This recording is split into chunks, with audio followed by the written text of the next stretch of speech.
Okay, thank you everybody and welcome to the Economic Development Committee briefing on the 17th of June 2025. Let's change the order of presenters slightly so that Alistair and JJ can get away. So first up is Alistair with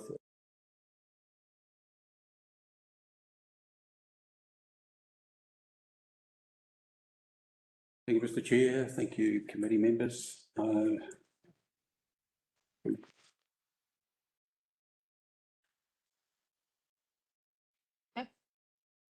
the slides in order, the agenda. You do it? No.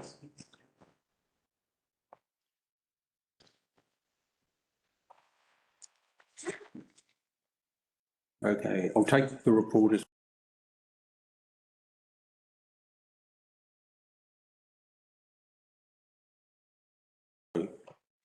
to the next slide to date on building consent volumes. So the figures you see here are at close of month on April. Do have the main results in submitting this report. We have gone from 5% down on last year to 8% down on last year.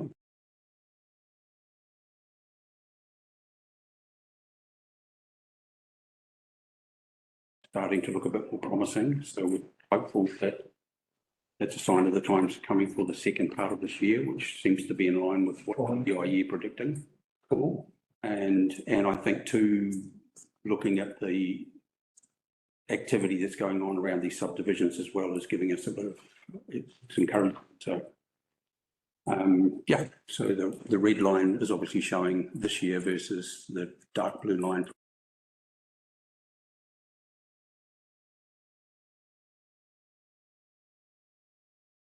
Optimistic. So in terms of processing building consents in 20 days, so year to date, we're sitting at 98. All substantially compliant, and that's how IANZ view it as part of your accreditation. 98% is still very, very high compared to a lot of other BCAs. That said, we've been tracking under 100% for the last 3 months, and it's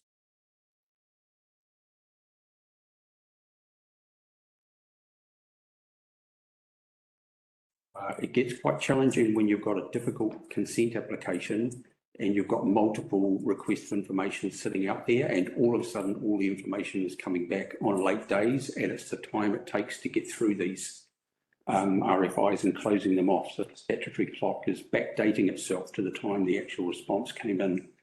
That said, almost every overdue consent is by 1 day. It's not like we're going into 30.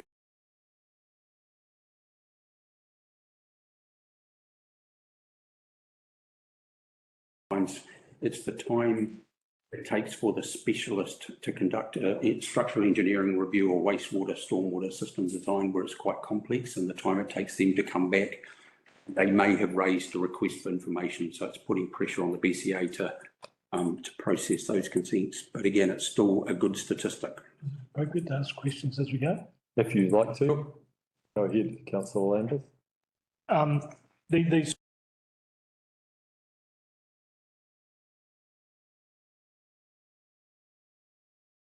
activated earlier. At the point of, we've looked into this because we have to, when you see something trending in the wrong direction, we have to, as a BCA, look at the continuous improvement path. So at the point that these are vetted and they're unallocated, we can get them unallocated off to the specialist right up front before the days actually start ticking. So we're giving them as much time as we can to do those reviews. It's frustrating for the people putting it through when it goes away in that last day for a last thing too. So it's going to be welcomed by both sides of that.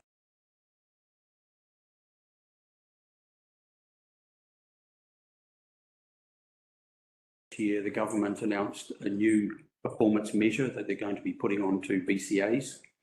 They're wanting a measurement called inspection wait times. So it's the measurement between somebody booking an inspection, say for a Tuesday, and the BCA's ability to actually conduct that inspection on that day or within 3 working days of that inspection date being booked.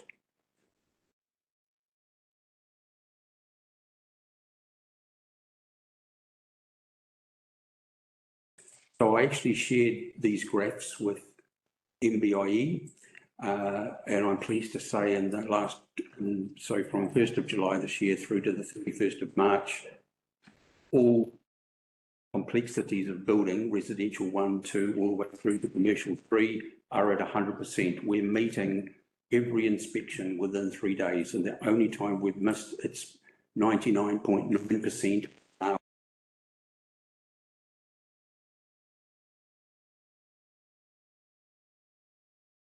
You have, I couldn't see that, sorry. A total of 1,600. 800. 847. Yep. Good, very Yeah, good. yeah, it's. Thank you. a statistic. So I actually shared this up front with MBIE because they conducted a survey for the BCAs, and I shared, look, we're actually doing this now. They've used this as a base now to actually request information from BCAs because they didn't really know themselves what they were going to be requesting. So I've shared that up front.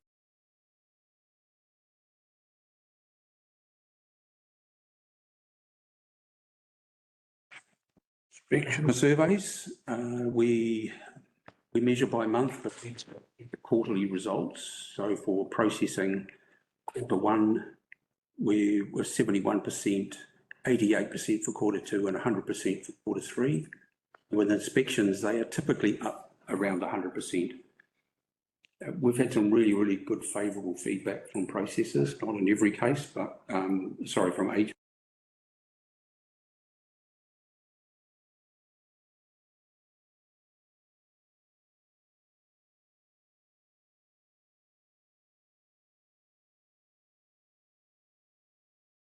Comments, if they're not 100%, are not about the processor themselves as a person and the way that we're conducting ourselves. So I think that's a key thing to put out there. It's more about debates around compliance pathways. So, Alistair, just a question for me, Mr Chair. The 46 surveys received year to date, so that's across all 3 quarters. Yes, correct.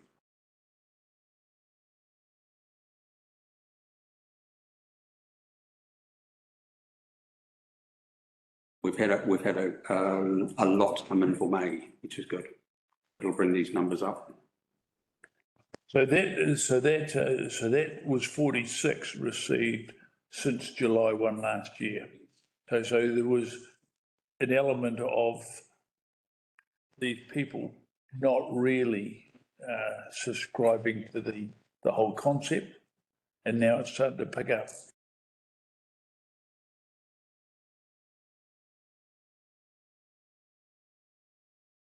So to get almost 80 responses, given what we had in the resident surveys that we were running, we would be lucky to get 4 in a whole year. Yep. So this is a really good. Okay, cool. Yeah. And I think too, getting direct feedback on somebody's personal experience of a particular building consent, from an agent, and then from the actual owner, from their experience in the inspection process. So yeah, so it's a good tool.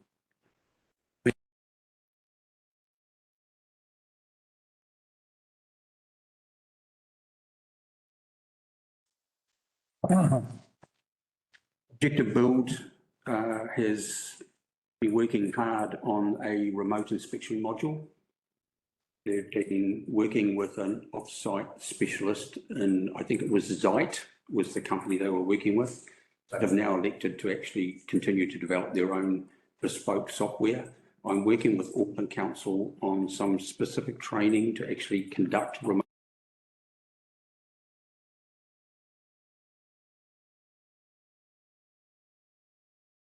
doing remote inspections from Auckland Council. He said you've got to be technical savvy, but you've got to know how to actually drive an inspection under remote. So yeah, we're looking forward to seeing the development of that software when it comes out, and then working with Auckland Council on the procedures to actually deliver that, and they're going to deliver the training for us for nothing, which is really encouraging.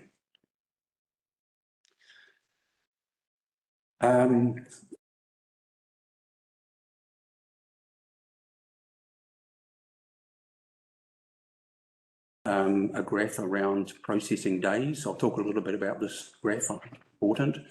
You may have heard in the news a private building consent authority called Building Consent Approvals Limited. It's privately funded, and they're setting up in the South Island, predominantly around the Canterbury area. So Selwyn's got a lot of work going on down there. And you may have heard on the news, they were really sort of boasting about their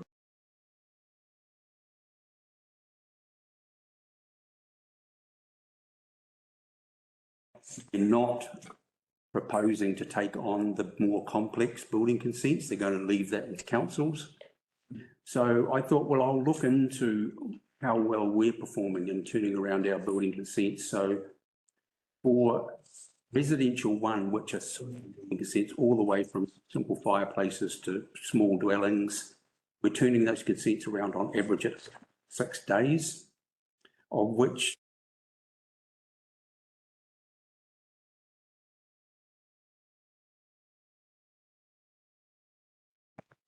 52% are processed in less than 10 days, and over half the fireplaces that we've processed are also under 2 days. Yeah. So again, it's a good statistic.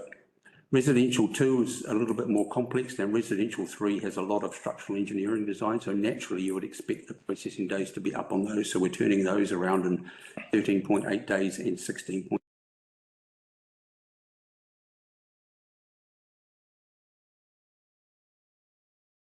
Are still being processed in under 10 days. I guess the clear message I'm showing here is we can process a consent with speed. If the consent application comes in and it's sound in structure, we can turn them around with very little RFIs involved. It's a poor consent that actually bogs the BCA down and having to sift through those consents, and that's what takes time to process these things. A good consent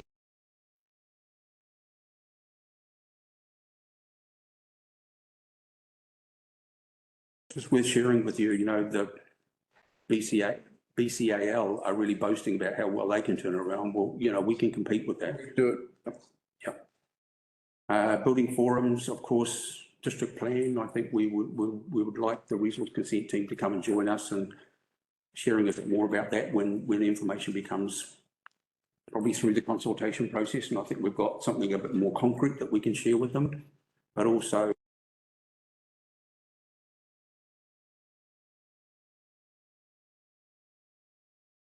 needs, not that I'm dreaming up something that I think they might want. So I want that to be of value to them.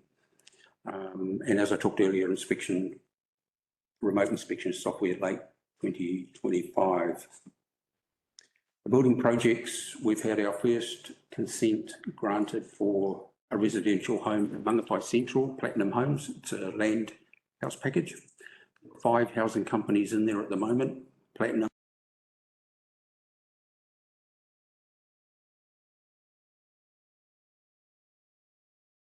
First commercial gym to go in as well, just past Bunnings. The new physiotherapist, and Mangawhai Hills, we're in the midst, or in fact we've processed their first consent for their first show home, which is a stylish show home. These are just images. The top right is the house that's going into Mangawhai Central. The one in the middle on the right is the gym, the physiotherapist on the bottom right, and the house in Mangawhai Hills is on.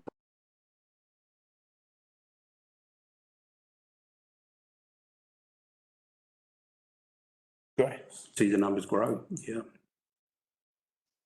I'm open to any questions if you have any, so. Great, thank you very much, Alistair. It's really fantastic to see that high level of analysis and Doing well. achievement. Thank you. Heartening. Yeah, thank you, Councillor Howard. Thanks, Mr. Chair. Very good, Alistair. You know, it's pleasing to, when you get down to the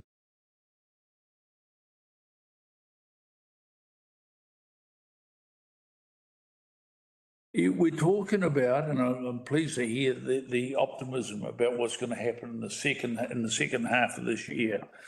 Do you think that that's largely driven by what you're going to start getting through from Mangawhai Central and to a lesser extent the hills? Yes, I do. because we do have another number of other, I guess, subdivisions is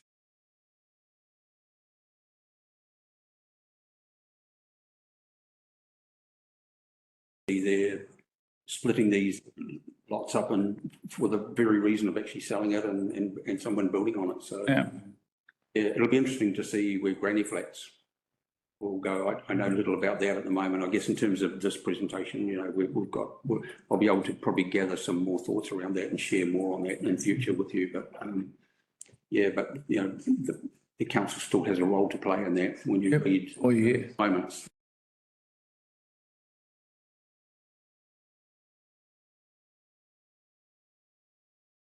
Need in some connections to stormwater and wastewater systems, etc. So I think I'm pleased that you raised that one, because the concern I had was these small units, and is there a chance that they're going to circumvent the regulations? yeah, I guess our concern is the unconsented building works because people interpret things differently. Yeah.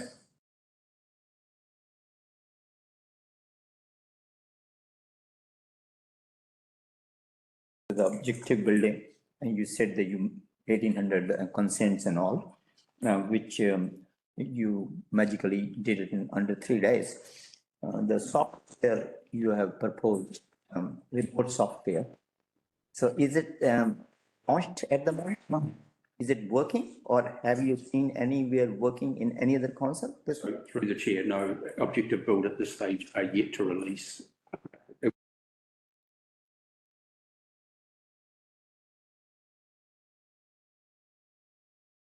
Doing out there in the industry, Auckland Council use Zite, which is, it enables the inspector to take charge of the phone that the builder has. So once they connect, then the inspector takes control of that phone and they can steer the inspection Wow. with the builder. Yeah, it's very, very good software, and Objective Build are replicating that same software. Okay. It's not expensive either. Excellent. Thank you.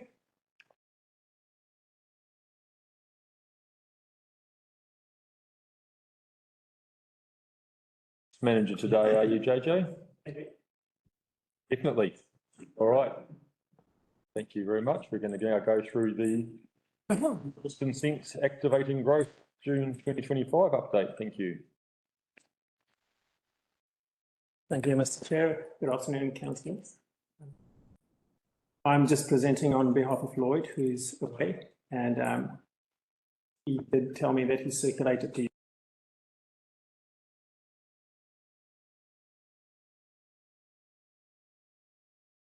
questions, please feel free to. Yeah. So the first slide is the summary of what's being done. So it's talking to the volume of consents, our processing times, the initiatives that's been completed and the ones that are still to be completed, and then our customer survey results. In terms of our consent numbers, year to date,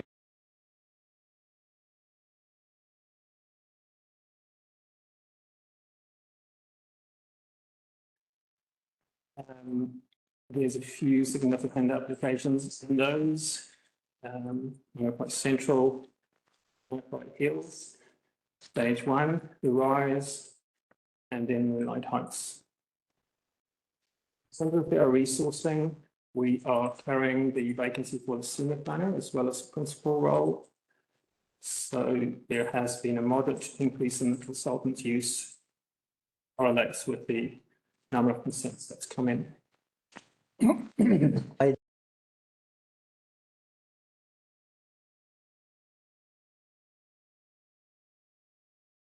don't know much about it. You have mentioned some of these are on hold, the resource consent.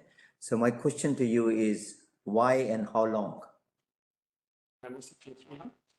So the ones that are on hold is for information, and then it's up to the applicant when they provide us with that information. So in terms of how long, I can't really answer that because it's up to the members.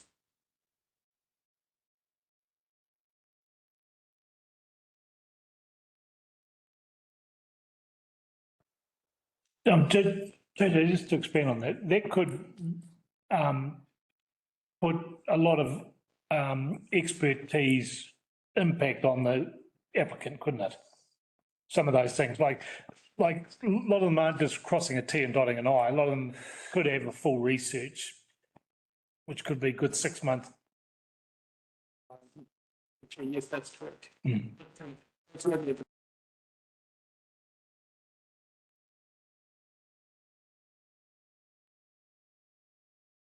Could be back reports or things like that, or Sorry, on bats, things like that, and environmental reports and that's alike. through the chair, yes, that could be correct if that was the effect that needs to be addressed. And then it's finding the necessary experts within the country or within the system to report on that, yes?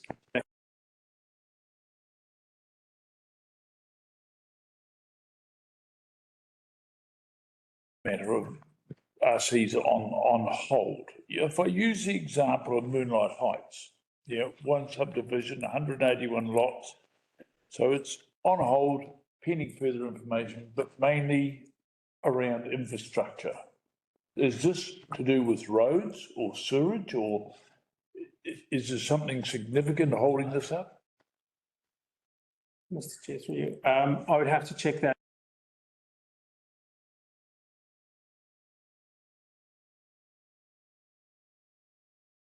Yeah. So it's not, is it pushed back on the council? It's quite normal in a resource consent process for council to make a request for information under section 92. Yep. So that it can assess the effects of the application. So for a big application like that, where you've got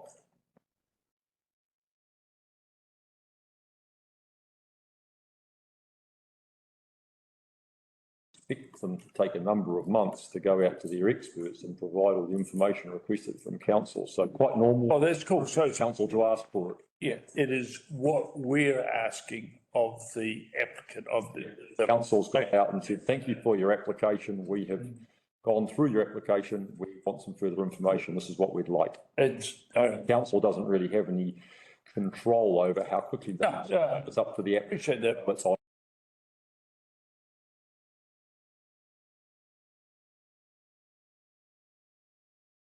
For a lot of information, or we might have some sort of overreach, but I'm satisfied that you have been through, council's asking for information that it needs. Good. Okay. Councillor Naya. Thank you, Chair. No, I have a question. Actually, I went to this district plan consultation in Kaiwak. There was a man who said that it took 2 years for a subdivision on his large property.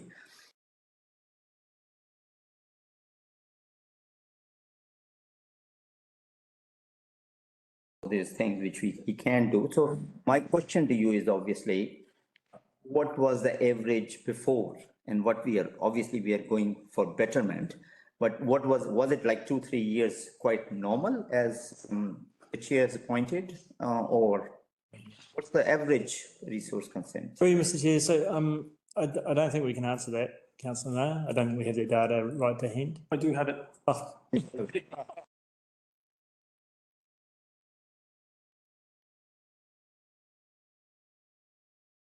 Is part of the further slides, but I can talk to that now. 2 years is probably very unlikely. Since I've been, I don't know of any consents that have taken that long. Important to note that 2 years is not including the time that it's on hold. So we have 20 days in which we have to process the consent. Yeah. We have been achieving that. I think our average processing time is around 17 days. Okay, that's good. Thank you. That's amazing.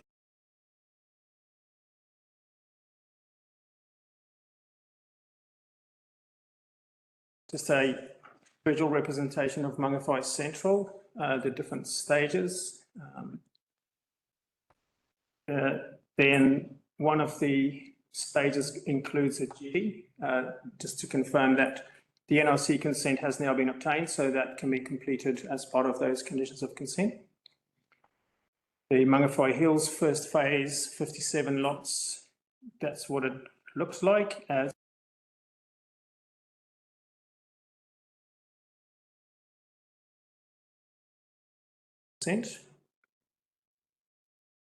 Moonlight Heights, which we spoke about briefly, which is currently on hold. There's our stats, 98% on time. There was 2 consents in the last year that did go over time by a couple of days. That was human error. Something that we are pretty proud of is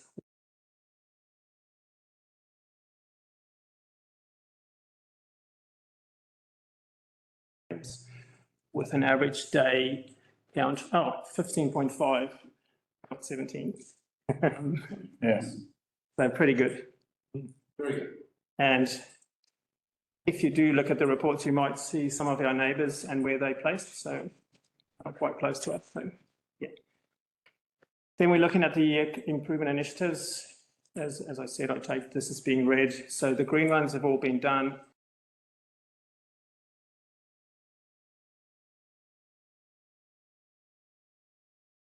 To do that. So the last slide is just similar to the building consents. We've been doing resource consent surveys. We do it slightly different and we send those out with the decision when it gets issued. The response rate has not been very great or very good. We have been following up individually on those emails and we have had some feedback. So in terms of the feedback we've had,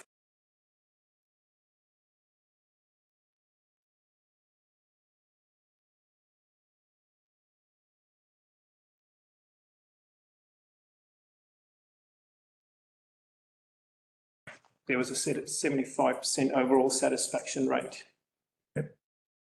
Very good. Excellent. Okay, well, thank you, JJ. Do we have any questions? Any further questions, anybody? I did have one, but I can't remember.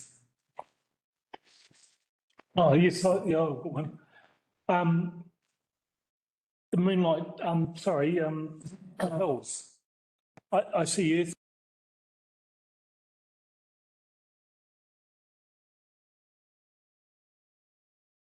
Just other things I've got to finish off, or are they just gamblers? Through you, Mr. Chair, I think I would have to double check the earthworks. I understand those are relating to the roads and Yes. I think they could be related maybe to the plan change or. Through the chair, the earthworks is for the 10-lot super lot. Already. Okay.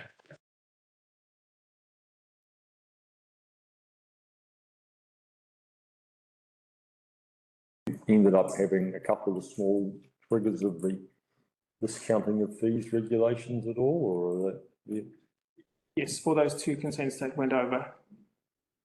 that pretty minimal, isn't it? Yeah. Amazing how they influence.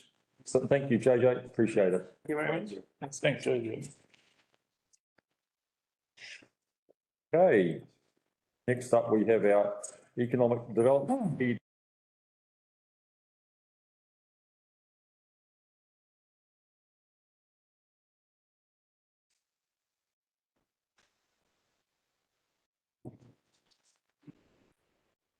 My slides on here, are they? The beginning, so you'll need to let me know if you need me to come up, otherwise.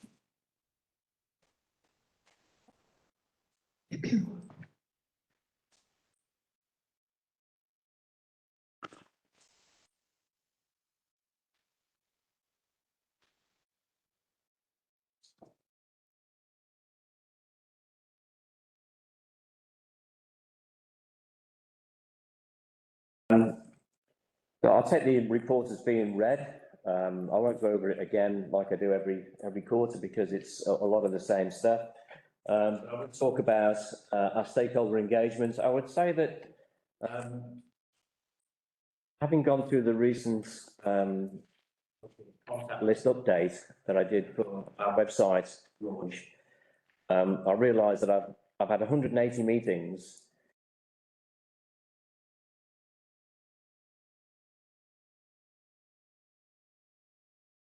frogs before you get any meaningful sort of cut through. But that's what I've been doing over the last 15 months, 16 months, to try and understand the landscape of the Kaipara and what it's all about before I can be proactive in where it's at. And I think we've just got to that point where the economic development lead has become proactive in that regard. And I think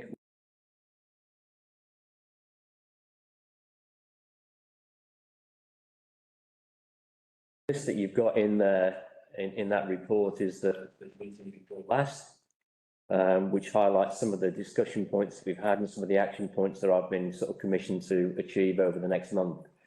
And these advisory meetings come round in alarming regularity, to try and make me accountable and hold my feet to the fire to deliver upon my economic development strategy.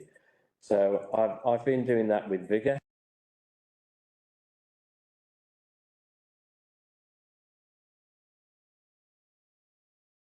Away from that, a couple of wins we've had. Still, the garden maintenance implementation company, we managed to secure 2 stores, one in Mangawhai and one in Dargaville. I've been dealing direct with Still over that, so that's going to happen. And I think the importance of the role, getting out there.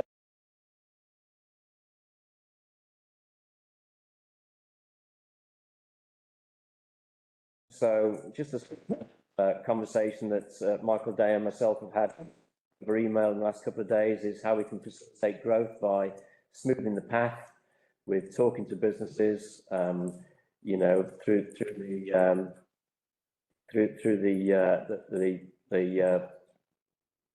growth. What's it called? I've got the name of it. You know,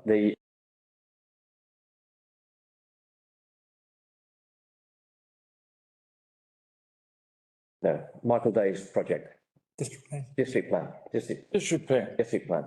Yeah, so just talking about the district plan and how that enables growth within the Kaipara. So I've been able to sort of facilitate that kind of growth by having simple conversations within council and talking to businesses about how that may come to fruition.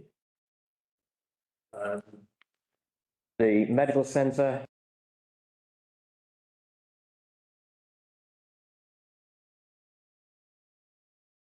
Construction company, Trig Construction, about where that's at, and they tell me that is definitely going to go ahead. I have reached out to Coast and I've had no feedback from the proprietors of that particular development, so just a little bit in betwixt about how that may not develop. Recently, I've had a media interview with Mangawhai.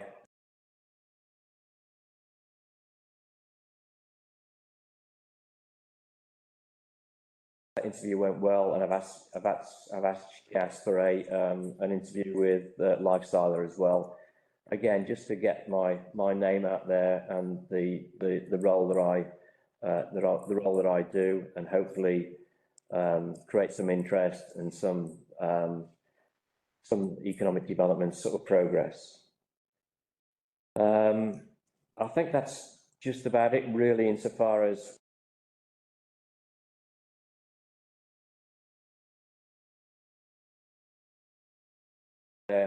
investment community, slowly but surely to develop some opportunity as we go forward. So apart from that, I think that's just about me, really. Thank you. Paul, do you have any questions from the committee for Paul? Councillor Howard? Thank you, Mr. Chair. Thanks, Paul. Obviously, a lot happening. I still have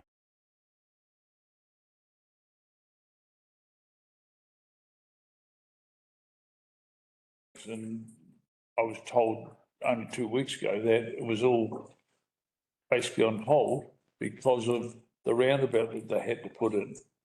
And we don't know the truth behind that.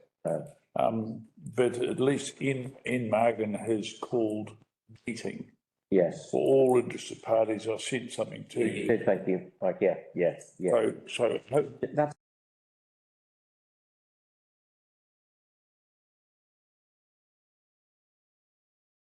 that developed. yeah, yeah. Okay, that was the main one, and I think that everything else is good, and the way that I'm just very happy the way that things come together. I think, yeah, I did receive your email for that, thank you, and you've been instrumental in trying to get an alternative going or an additional medical centre.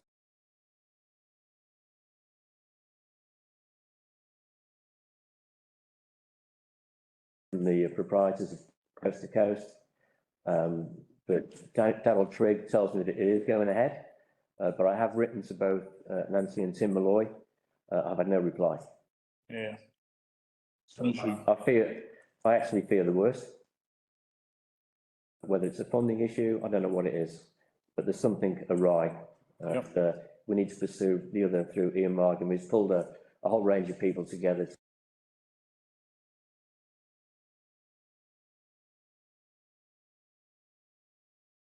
And copy Ian in. Cool. Thanks. Or any other questions? Okay, well, thank you very much. Yeah, thank you. Just in summing up, the people that have presented to us on the committee are really the leaders in our council, are really bought into our vision and are delivering it. Just want to thank you.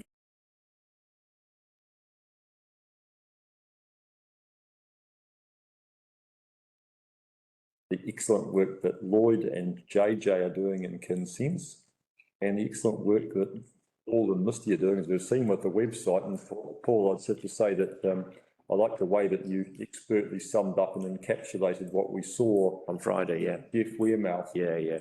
The amazing potential we have. Oh, it's incredible. Yeah, yeah. Really leading the world in what they're doing. You know, we saw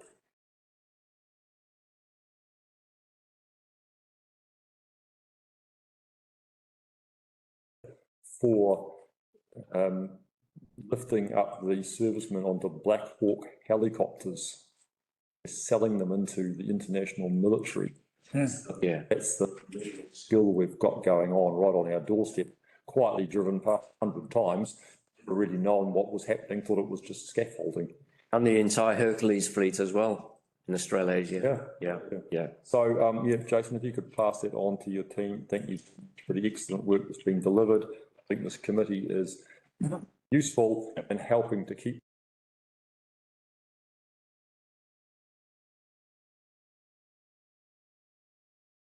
I've not given you the latest advisory panel minutes there, but I've got them here.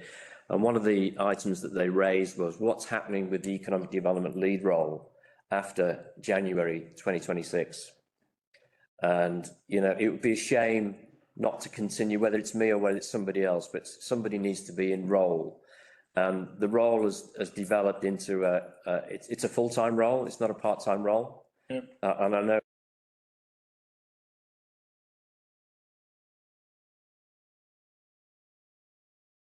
has evolved, and you can't pick the role up on a Tuesday morning and drop it on a Thursday night. It's impossible.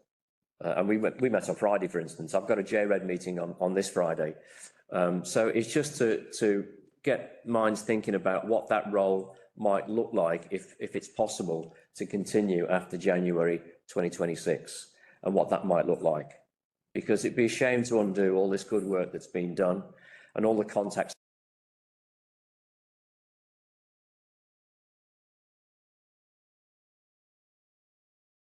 thought in, plant that seed in the committee's mind about what that role might look like, if at all, going forward. Thank you, Paul. And I mean, I would comment on that and say that although we only have a tenure that goes through till October, I would signal as a committee, if that was the will of the committee, that we would like to investigate how we can ensure that that role continues. Absolutely. And it would be my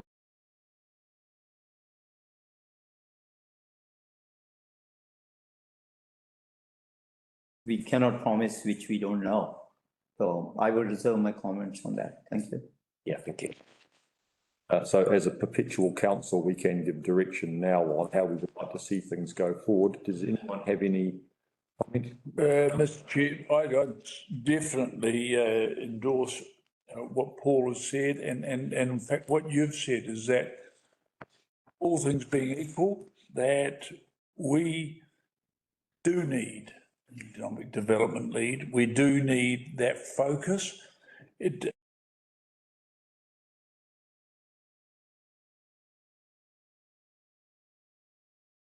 council in the future to consider that positively.